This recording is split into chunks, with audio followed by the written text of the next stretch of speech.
thinking about God.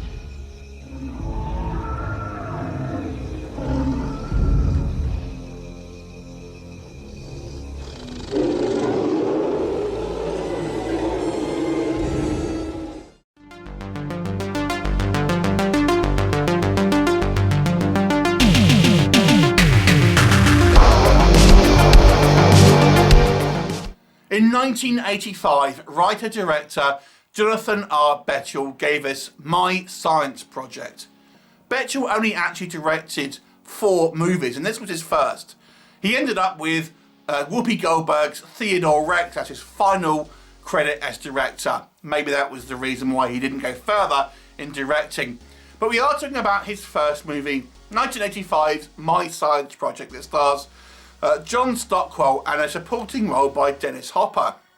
Now, I used to love this movie when it was out on VHS when I was a lot younger, and watched it multiple times. I could never really understand why it didn't catch on like its contemporaries, movies like Weird Science, E.T., or even kind of lesser hits like The Explorers.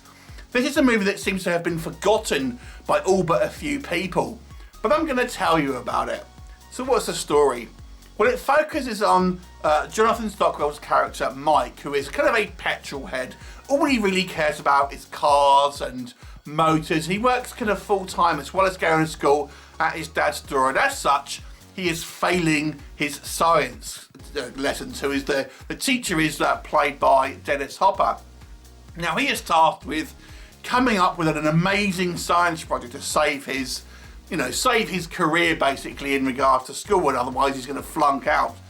So he decides to break into a local military dumping ground, which has got loads of kind of plane chassis and things like that, to try and find something that he can palm off as a science project.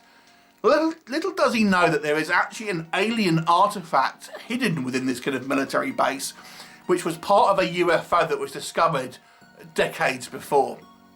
Now, he stumbles across this, not knowing what it is, only really seeing that it's some type of glowing thing, picks it up and takes it to school.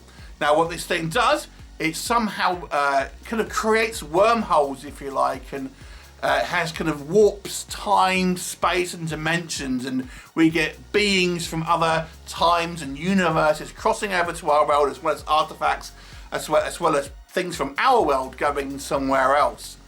Now, shenanigans ensue as the fate of the world could hang in the balance.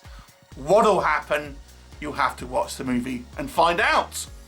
So let's first of all talk about what I think works in this movie.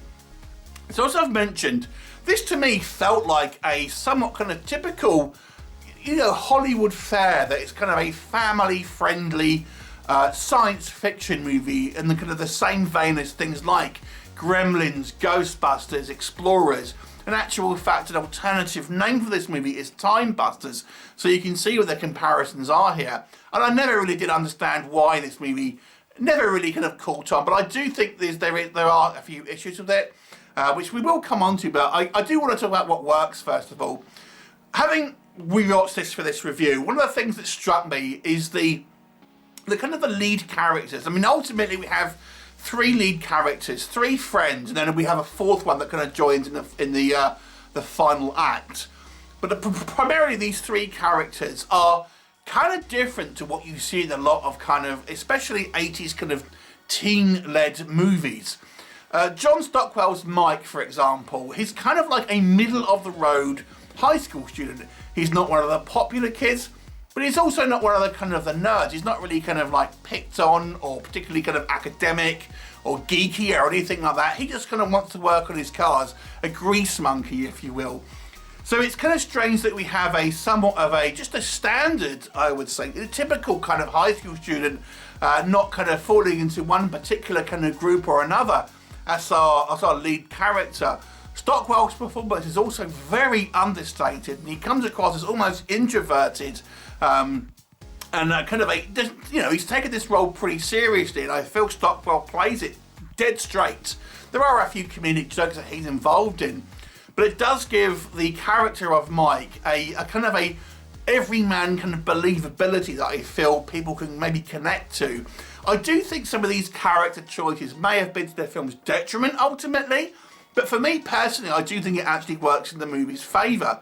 But we've also got to talk about the other kind of two main characters. We come to Fisher Stevens' character of Vinny, who is Mike's best friend, and now he, by today's standards, would be considered an absolute bully. We actually see him on screen bullying some of the kind of the the nerdy kids and what have you on screen.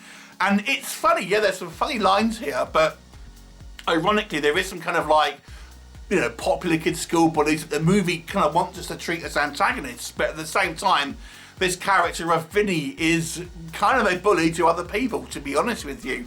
But nonetheless, he does have some kind of funny lines, even though he is kind of playing a very stereotypical kind of Goomba-style Italian kind of character. Albeit, yes, there are some kind of funny lines here. And our female lead, Ellie, is kind of this, she's the geeky one out of the kind of the crew here.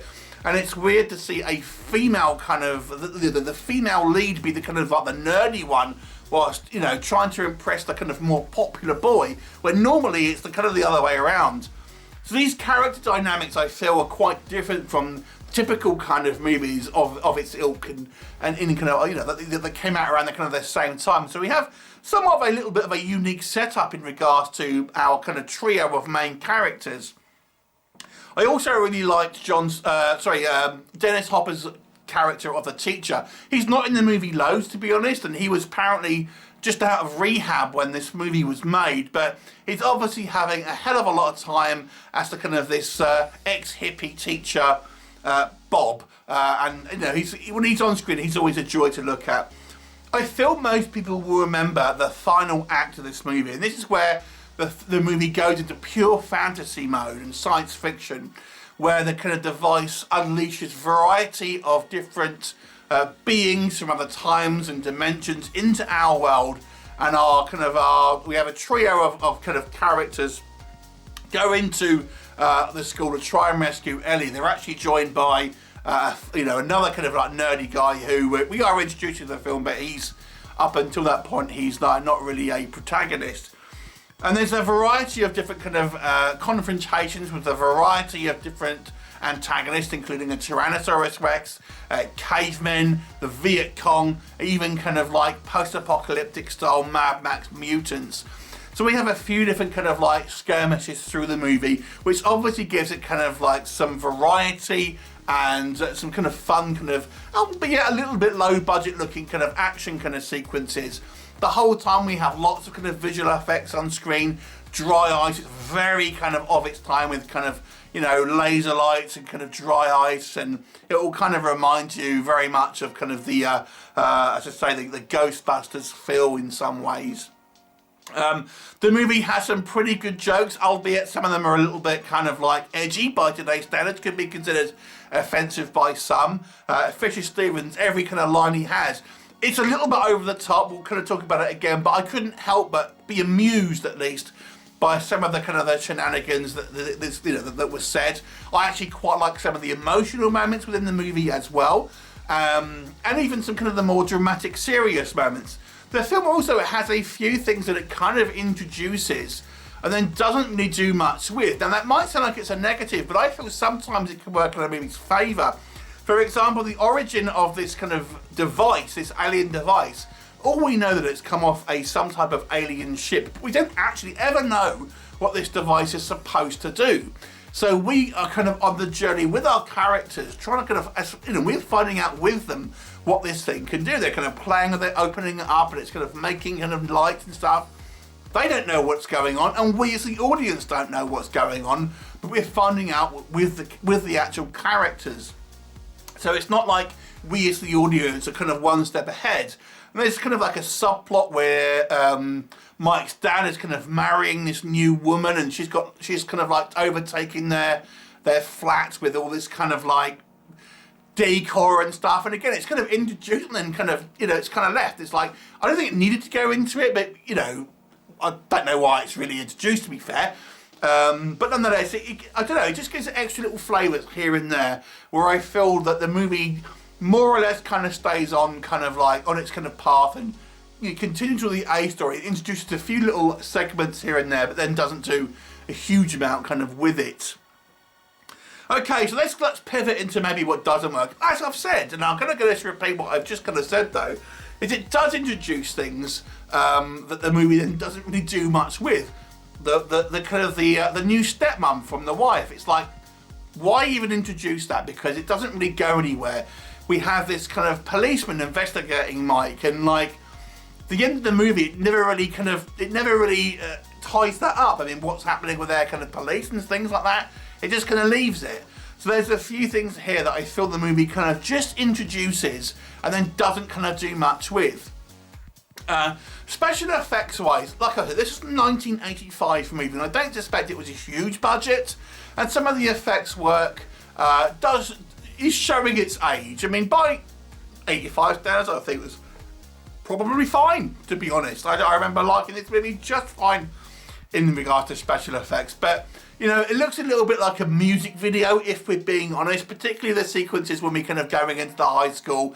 It's just filled with dry ice, and that's obviously to hide the kind of like the props and things like this, to try and kind of like just make it look weird looking and kind of like otherworldly. But it kind of just looks like a music video. It's a little bit over the top with kind of things like kind of dry ice.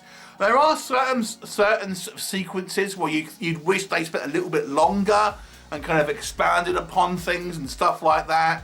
No one kind of thinks, oh, there's like, you know, antiques, I'm going to take one and sell it and stuff like that. And, you know, even though, again, it's not part of the story, that's what people would kind of be thinking, surely, at least one of them would be.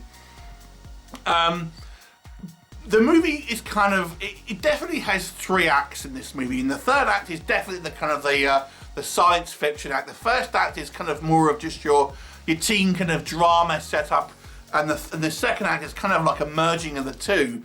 But it feels a little bit messy, I have to say. I think just the narrative here, I felt could have gone up in more of a gradient, so to speak, because I feel it says pretty much everything for the third act, and I think it could have been better having been a little bit more peppered through the movie, because I feel sometimes it kind of feels like more of a teen comedy than anything else. And yeah, there are some funny moments here. But yeah, I think it could have been a little bit more depth in regards to the kind of the science fiction elements towards the end of the movie, and kind of brought in a little earlier. Maybe we could have cut down on the teen shenanigans just a tad in the first 2 acts. Speaking of teen shenanigans, Fisher Stevens, albeit I thought it was quite funny, he is way over the top, especially when compared to John Stockwell's character of Mike, who is so understated. They are almost diametrically opposed.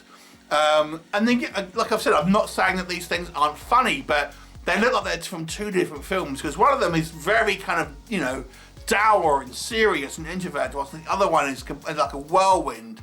And they feel like they have like read different scripts, if you ask me, because they're so different in regards to the tones and the characters, and I guess they're meant to be sort of different obviously to a point, but you know, Fisher Stevens feels like he's in another movie, if I'm honest. Albeit, and I'm going to put the asterisks there, I still kind of found it kind of funny, even though he's a massive bully in this film, and you know, it's kind of hard to root for him, to be honest with you. I think as well, some of the kind of the earlier special effects weren't particularly well directed. Now, when we kind of get to the kind of the final act, everything is kind of like, you know, mist everywhere and lights everywhere and stuff like that. So I think you can get away with it. But when the gizmo, as they call it, starts kind of shooting electricity out and things like that, there are scenes here, and again, this is what I'm going into with, when I say it's a little messy, where they've obviously in the post-production added kind of like light effects and like electric effects and kind of like smoke effects and things like that.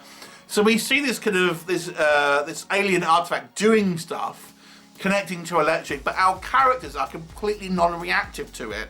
But we're meant to believe they're sat there kind of with this thing doing this right in front of them, but they don't react to it. And that's obviously because when they're filming it, nothing is actually happening. This is all added in post-production.